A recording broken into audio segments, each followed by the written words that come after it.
Namin sa simbahan, papunta naman kami sa castle. Ito pala yung castle.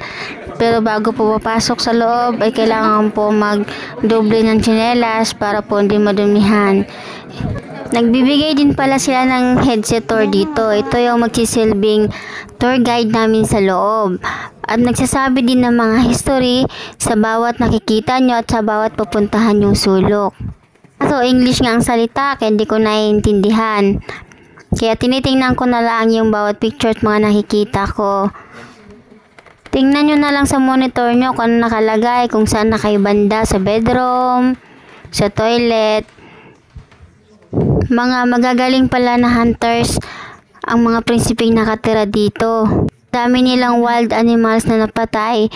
Tingnan mo naman, ginawang palamuti ang bawat animals na kanilang nahan sa forest. Ito pala yung monitor na binigay nila. Itong